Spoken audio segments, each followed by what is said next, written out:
1 billion, mga kababayan, no? Eh baka naliliitan kayo doon sa 1 billion. Yung 1 billion po, mga kababayan, kailangan mo matapos yung 999,000,000, 999,999,999 pesos and 99 centavos. Yung kasunod na po nun, 1 billion na po yun. Biruin mo, 999,000,000 kailangan mo tapusin bago ka pumanik sa 1 billion. Magkano po ang isang sasakyan? No, sabihin na natin Fortuner na lang, 2 milyon. Ang dami pa.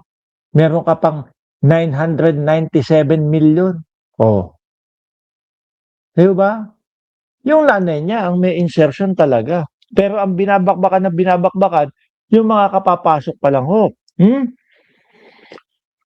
Sabi ni PJ Tube, meron daw po number 15. Tingnan natin. Kung nandito. Yung kay Terry Redon, no? Redon. Hindi ko na makita, madami na din ho, mga kababayan. Pero isang mabilisan. Para kompletos recados po, no? Hindi tayo kulang-kulang mag-vlog ho. O 11, 12, no? Andiyan. Magaling yan eh. Sila Boy Tinapay. O. Redon, ang layo na. Hindi ko na makita. Pero anyway, mga bossing, meron ho talaga na sinabi o talaga Ito. Number 4 to eh. Redon. Sa Quadcom, Madriaga. Iba, ang dami. Okay lang ho, mga kababayan. Move on tayo doon sa susunod nating topic. Ngayon ho, mga bossing, kung totoo yan kay Loren, kapal mooks din pala siya. Isa ring magnanakaw. Doble kara. Oo, may insertion. Si Loren Legarda. Ngayon ho, mga kababayan, dumako na ho tayo dito. Ano po? Ito na po yung kay Yusek Cabral ho, mga bossing. Nako ha, ito. Ang sinasabi dito, mga kababayan, talagang ang yaman ho ni Yusek Cabral, mga bossing. Pakinggan mo. Oo. Diba? Ito po, dito, sinasalaysay ho ni John Vic Remulla kung gaano po kayaman itong si Yusek Cabral, mga bossing. Pakinggan ho natin. Cabral, frankly, is more powerful than legislators because she crossed to administrations. Oh, yeah. Duterte to Marcos. Not only powerful, Not only powerful, itong si Cabral, far wealthier than the speaker, far wealthier than all of them. Because she wow.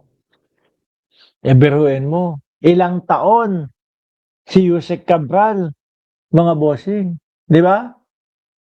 Ilang taon si Yusek Cabral diyan sa DPWH, mga bossing. At ang tinutukoy, sinasabi nga po dito ni John Vic Remulla, mga kababayan, na lahat yun siya pumipirma.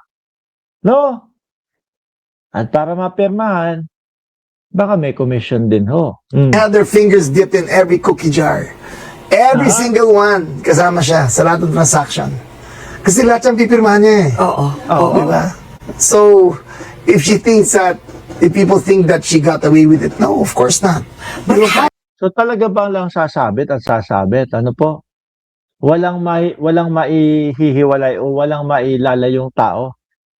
Kada insertion or kada etong mga proyekto na ito, nandoon ang lagda ni Yusek Cabral at siya yung mag-a-approve ho, mga bossing. How do you find Kathy Cabral's money?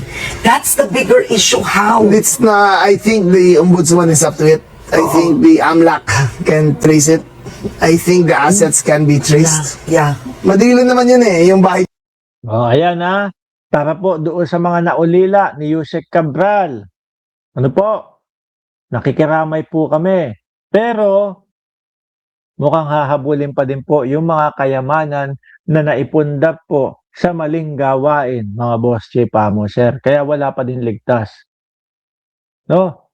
Kaya kahit na pinlano, kung may nagplano man, kung may foul play man ho, mga kababayan, yung nag-foul play na yon, mukhang wala din pong mangyayari dahil mauubos din po yung yung kayamanan. Talagang pipilitin po na bawiin ng gobyerno, mga boss Chipamo, sir, yung kayamanan na hindi naman dapat sa kanila, na dapat nagiging tulong po, no, sa pag-unlad ng Pilipinas.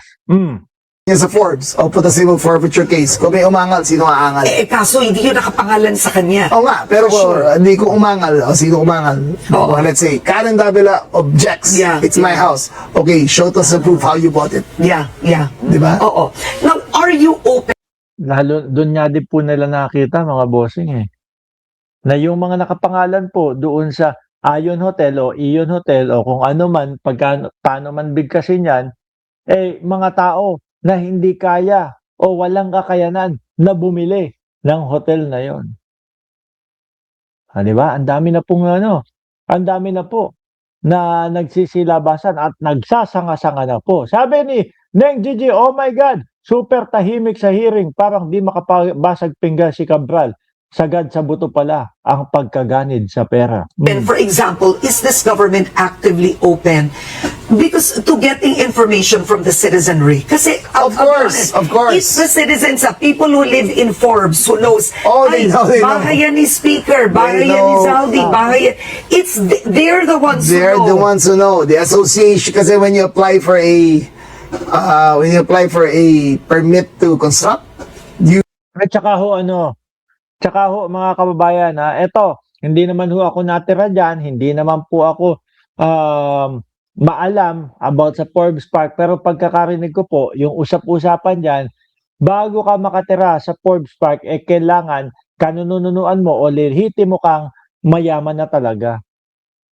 Parang ang pinayagan nga lang po yata na makatira dyan, si Manny Pacquiao na hindi kanununuan o hindi mayaman simula nung bata pa no? Ngayon, naalamin ho nila lahat yan, mga bossing. Sino to? Saan to? Ano ang negosyo nito? Hindi porket meron akong 150 million pambili ng bahay sa Forbes Park. Agad-agad na yan. Hindi. Alam ko may requirements po dyan, mga bossing. Kaya, alam nila yan. the owner has to go there to sign everything. Yeah. The owners have to go there. But is this government proactive in that? Are Of course, you getting of course. information Yes, from the private ombudsman. citizens? The ombudsman is on it. I don't know how much faith you have the ombudsman, but ako wala masyado eh. All right, but very quickly, just to, one thing, let's digress. So the ombudsman, Boying Remulla, who I just interviewed recently, is your older brother. 6 years. Okay, 6 years older siya. Yes. Now, do you talk about work? I mean, Of course, all the time.